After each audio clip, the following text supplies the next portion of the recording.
My name is Grace Aniza Ali. I'm 33 years old. My name is Zoraida Lopez. I am also 33. So Z, we have many things in common. We do. One of them is our relationship to New York City. Yes. So I got this fellowship to grad school. Uh-huh. And I thought, at the time, I think that's what I thought my reason to come to New York was. So I got this fellowship to pay for graduate school at NYU. And I had $500 in my checking account. Okay. And I was stupid enough to think that that would be enough. Oh, man. But, I kind of think that there has to be this mixture between being bold and naive and audacious to actually get up and bring yourself to New York. Uh-huh. Like, I think if you think about it, you'd probably think yourself out of it. Yeah.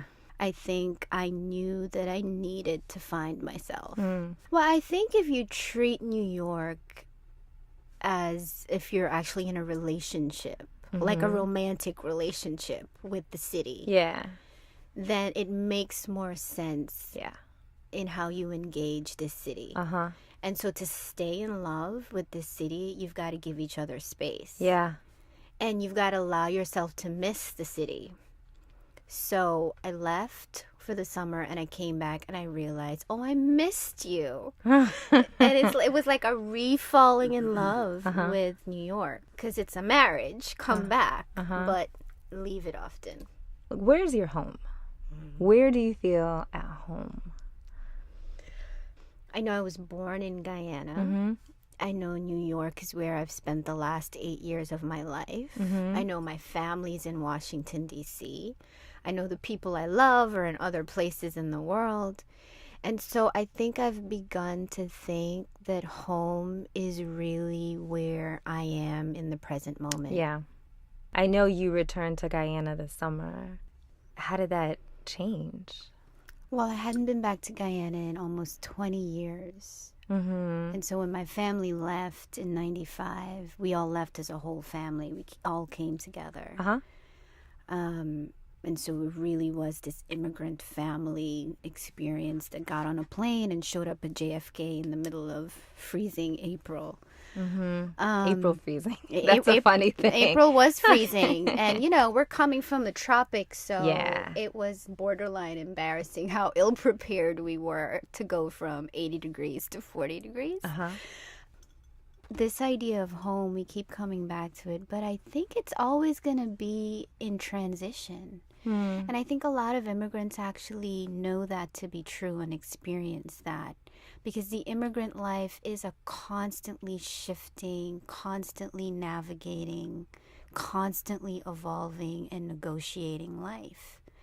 I think the United States, thankfully, is probably one of the most nurturing places in which you can pack up your whole life and start over. So it's a bittersweet thing to think of, is the United States home? Will it always be home? What does it mean to be at home in the United States when you're from a completely different part of the world? But I do think that being in New York City as an immigrant helps that emotional process. Can you talk about the value you place on images and images of family? So because of, where I'm from and sort of the impoverished conditions that we grew up in, we didn't have photos of our family. Mm-hmm. And so the handful of photos that we did have, which I'm really grateful to my uncle Robert for taking, because he sort of became this amateur photographer when we were growing up. And because of him, we actually have the handful of family snapshots that we have. Those are probably the most prized things. It's probably maybe about 20 of them. And I've been the one guarding them and using them in different projects and film work and stuff. But those handful of images are our most prized possessions that we brought over from Guyana. It's nothing. And there are no negatives. There are no backups. There's nothing on a digital file. Like, that's it. If anything happens, I mean, there's scanned copies now, but if anything happens to those images, that's all we have. and I think I've said this to you before, but I sometimes get really disheartened because I think we're in a time in our very evolved, highly intellectualized culture where we've lost our belief in the family and the importance of family. We're already losing our belief in community. Mm-hmm. And at the heart of community is family. And at the heart of family is partnership. And you keep peeling back and peeling back and peeling back the layers. You, as my friend, as a collaborator, that is so important in my life. Thank you, Zoraida. Thanks, Grace.